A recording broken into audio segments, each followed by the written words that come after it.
On July 6, 2024, I was rummaging through my late grandfather's attic. The air was thick with dust, and the wooden beams creaked underfoot.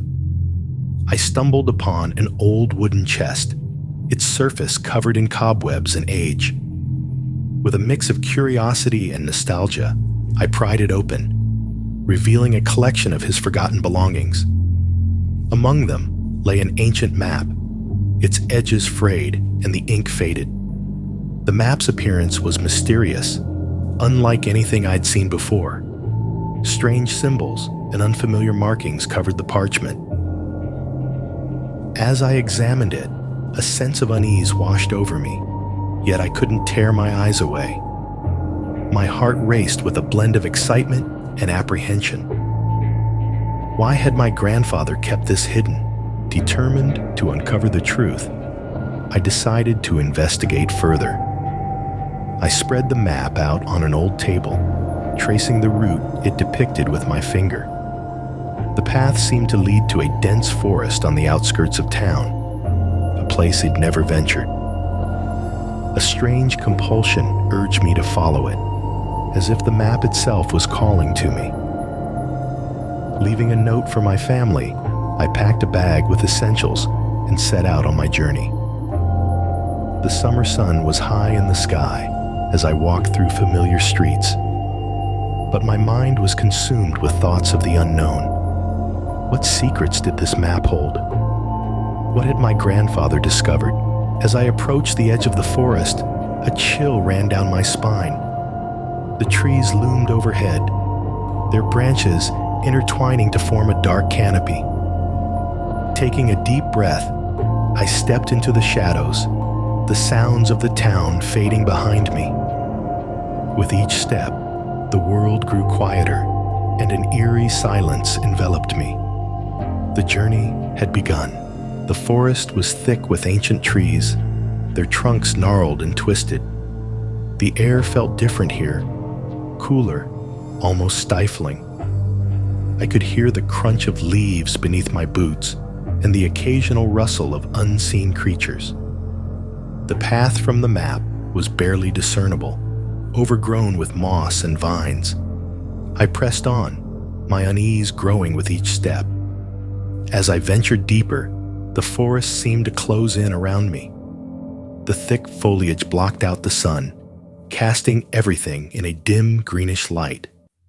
The silence was oppressive, broken only by the distant caw of a crow.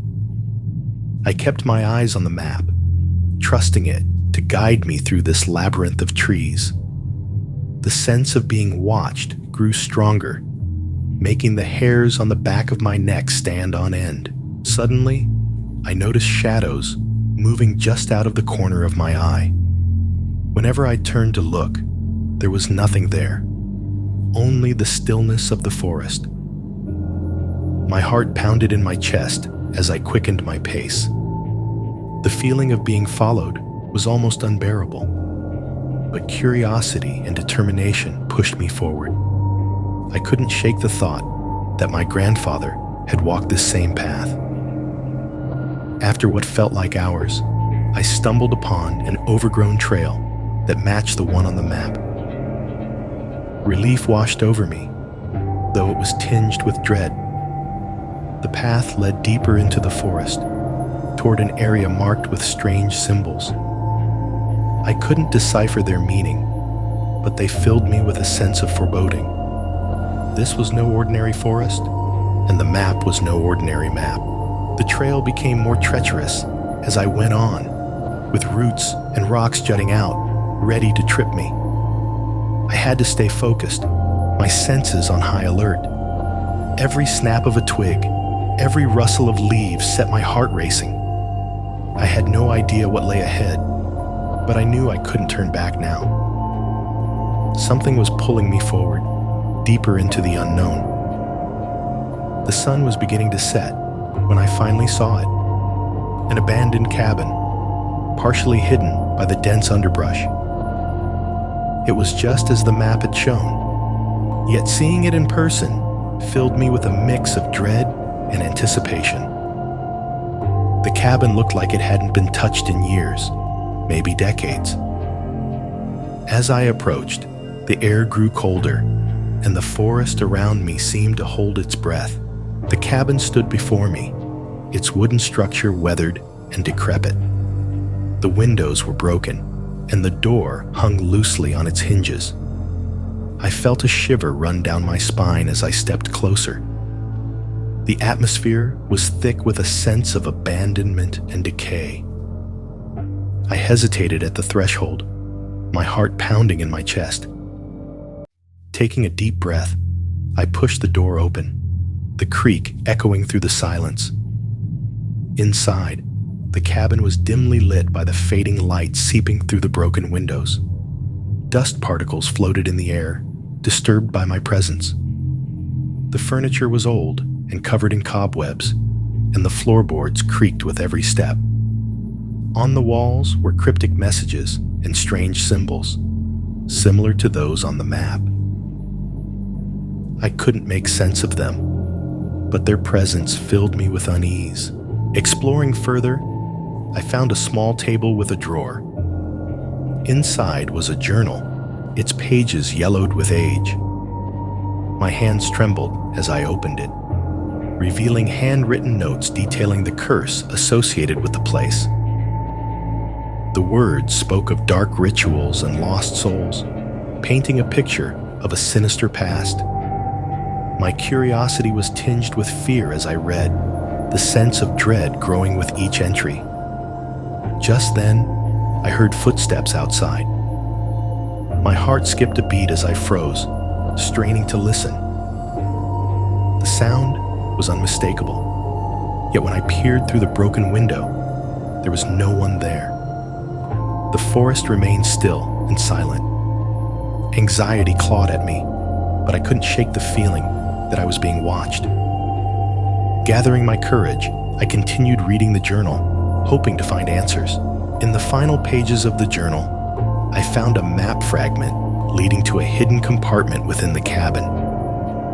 Following the instructions, I located a loose floorboard beneath the table. Lifting it, I uncovered a small, hidden space containing a few items: a rusted key, a piece of parchment, and a worn photograph of a group of people standing in front of the cabin. The expressions on their faces were a mix of fear and determination. Holding the photograph, I studied the faces of the people who once stood where I was now. Their expressions spoke volumes, a silent warning of the dangers that lay ahead. I set the photo aside and picked up the parchment, carefully unfolding it. The parchment contained more cryptic symbols and a few lines of text that seemed to describe a ritual, but the details were vague. I felt a chill run through me as I realized the implications. My fear was growing, but so was my determination to uncover the truth. The journal's final entry hinted at a cave not far from the cabin, where the heart of the curse supposedly resided. I felt a mix of dread and resolve as I prepared to leave the cabin. The air was thick with tension, and my thoughts were a whirlwind of fear and curiosity. What had my grandfather gotten involved in? And why did he keep this a secret? Stepping outside, I noticed the sky had darkened, with storm clouds gathering overhead. The forest seemed even more menacing in the fading light. I followed the map fragment, the sense of foreboding growing with each step. The path was narrow and overgrown, leading me deeper into the forest. The silence was only broken by the occasional rustle of leaves and distant thunder. As I approached the cave, the atmosphere grew colder, and the feeling of being watched intensified. The entrance was partially hidden by vines and moss, but it matched the description in the journal. I hesitated, my heart racing as I peered into the darkness. The cave seemed to beckon me, its depths filled with unseen terrors. Steeling myself, I took a deep breath and stepped inside. The cave was damp and cold. the air thick with the scent of earth and decay.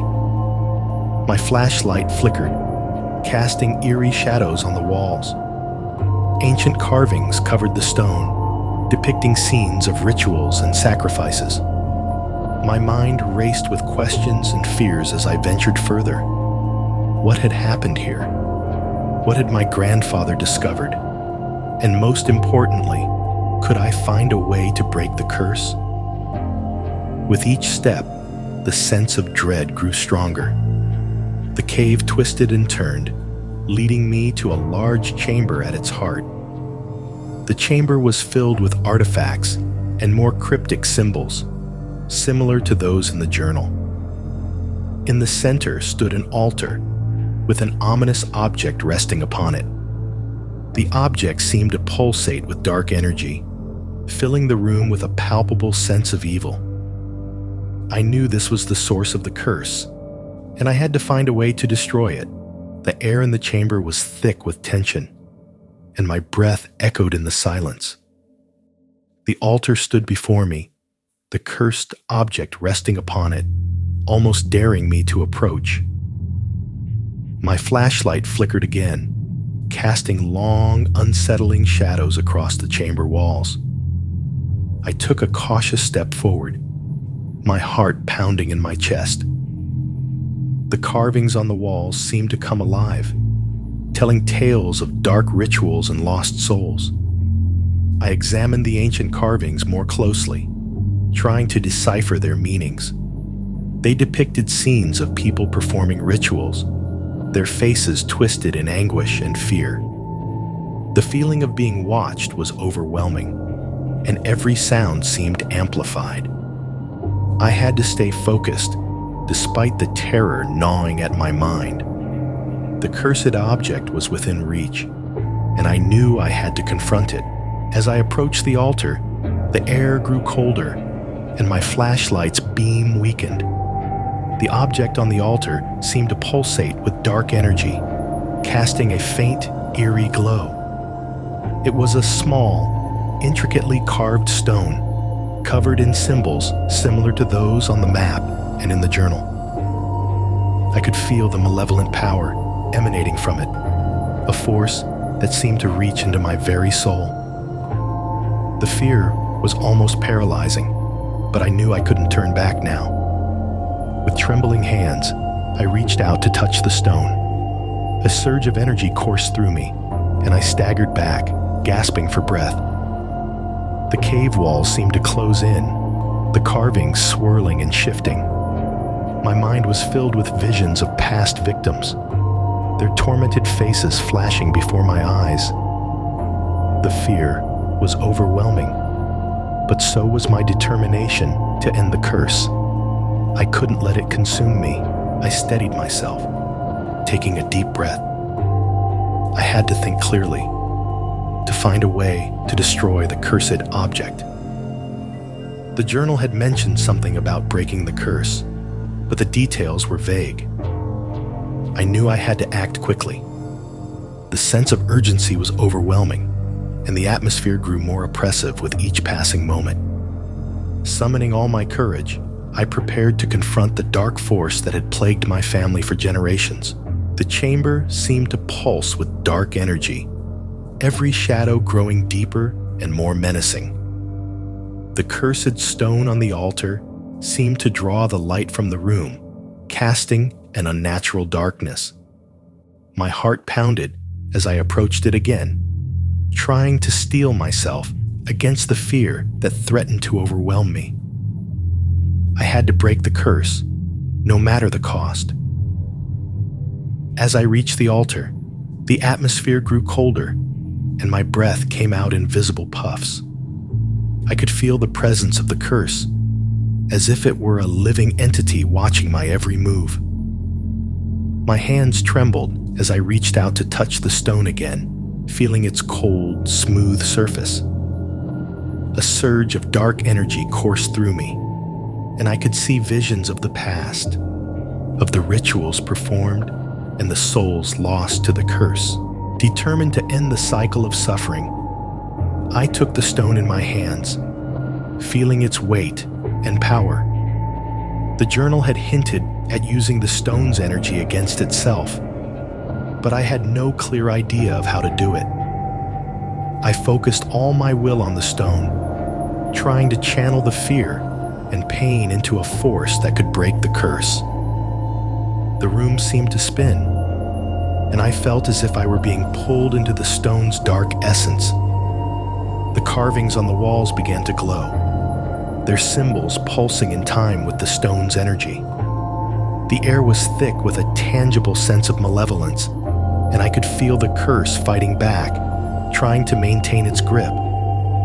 My mind was filled with the voices of those who had suffered before me, their pleas for release echoing in my ears. I knew I had to push through, to find the strength to overcome the curse. With a final desperate effort, I raised the stone above my head and brought it crashing down onto the altar. A blinding light filled the chamber, and the air was filled with a deafening roar. The ground shook, and I felt a surge of energy as the curse began to unravel. The oppressive atmosphere lifted, and the shadows receded. The cursed stone shattered into 1,000 pieces, and the dark energy dissipated. As the light faded, the chamber was left in a peaceful, almost serene state. The carvings on the walls were now faint and lifeless, and the oppressive feeling was gone. I stood there, breathing heavily, my mind still reeling from the experience. The curse had been broken, and the sense of relief was overwhelming. I felt a deep connection to my grandfather, understanding now why he had kept the map hidden. His legacy had been one of bravery and sacrifice, and I was proud to have followed in his footsteps. As the chamber settled into its newfound calm, I took a moment to collect myself. The air was no longer cold, and the oppressive feeling had lifted. Yet, I knew my journey was not quite over. There was still the matter of ensuring the curse could never return. I searched the chamber for any remaining traces of the dark force, my flashlight revealing corners and crevices I had previously overlooked. My eyes fell on a small alcove in the far wall, partially hidden by shadows. With a mix of caution and curiosity, I approached it. Inside, I found a collection of ancient artifacts, worn scrolls, ritualistic tools, and a small, leather-bound book. The book seemed to call out to me, its cover inscribed with more of the cryptic symbols I had come to recognize. I hesitated, then opened it, feeling a strange connection to its contents. The book contained detailed instructions for a ritual to seal away the dark energy forever. My heart raced as I read, realizing this was my chance to ensure the curse would never harm anyone again.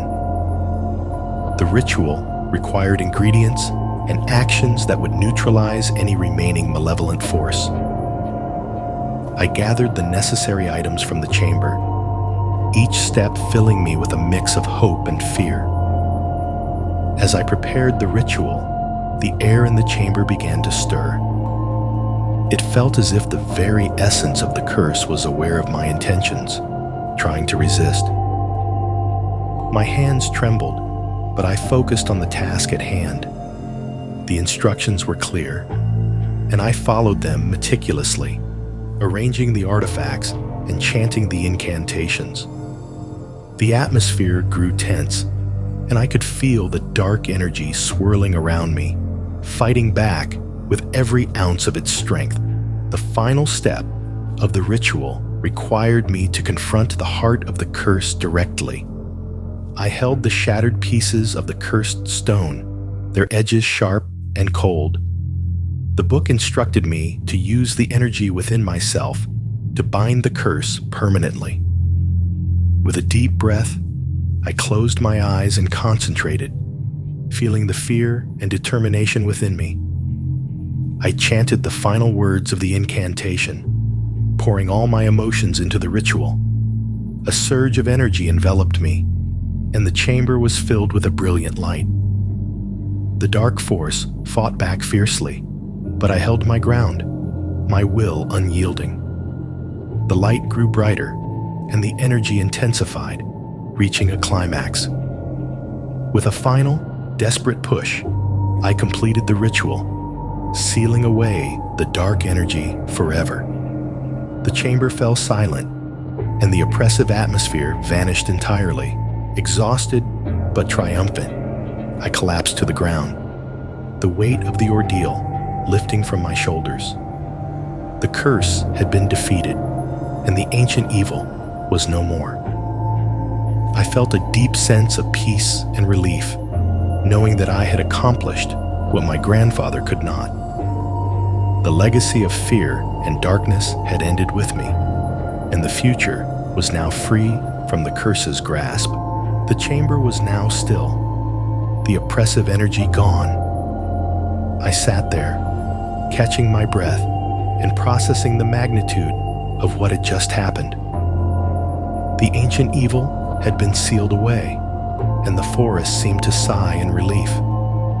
I could feel the weight lifting from my shoulders, replaced by a calm I hadn't felt since discovering the map. I slowly stood up, my legs shaky but steadying as I moved. The artifacts and shattered stone pieces lay before me, now harmless remnants of the past. I carefully collected them, wrapping them in the old cloth I had found in the cabin. They were no longer a threat, but I wanted to ensure they would never be used again. I would take them with me, a testament to the battle fought and won. Leaving the chamber, I retraced my steps through the cave. The air felt lighter and the shadows less menacing. My flashlight illuminated the path, and I moved with a newfound sense of purpose. The cave, once a place of fear and darkness, now felt like a conquered territory. Each step was a reminder of the journey I had undertaken and the victory achieved. As I emerged from the cave, the first rays of dawn began to break through the trees. The forest, bathed in the soft morning light, seemed almost welcoming. I felt a profound connection to the place, no longer an intruder, but a guardian of its secrets. The map, the journal, and the artifacts were now part of my story, intertwined with the legacy of my grandfather. I began the walk back home, the forest path familiar yet transformed. The events of the past days played in my mind, a surreal mix of fear, determination, and triumph. I knew my life had changed irrevocably, but in the best possible way. The curse was broken, and with it, a new chapter of my life had begun. The future, once clouded by uncertainty, now held the promise of peace and closure. Returning home, I felt an overwhelming sense of relief and accomplishment. The morning light illuminated the familiar streets, now appearing vibrant and welcoming. The weight of the curse had lifted, and I could finally breathe easily. I entered my house, greeted by the comforting scents and sounds of home. The journey had ended, but its impact on me was profound. I carefully stored the artifacts and the journal in a secure place, deciding to keep them as a reminder of the trials faced and overcome. The map, now just a piece of history, was folded and placed beside them. I would tell my family about the adventure in time, but for now, I needed to process everything on my own. The quiet moments of reflection brought a sense of peace I hadn't felt in years. Days turned into weeks, and life began to return to normal. Yet I found myself changed by the experience. The fear that had once gripped me was replaced by a newfound confidence and resilience. I revisited the places from my journey, finding them no longer menacing, but part of a story of victory. The forest, the cabin, and the cave were now chapters in a tale of courage and determination. My family noticed the change in me, and when I finally shared my story, they listened in awe and disbelief. They were proud of the strength I had shown and the legacy I had upheld. My grandfather's secrets were now ours to cherish and protect. We decided to honor his memory by preserving the knowledge and ensuring the curse would remain a tale of the past, never to resurface. The story of the ancient map and the cursed place became a part of our family history, a testament to the power of bravery and perseverance. I knew that my life would always be intertwined with the events of that fateful summer, but it was a connection I welcomed. The curse had been broken, and with it, the shadows that had once loomed over us. The future was now a canvas of light, ready to be painted with new adventures and lasting peace.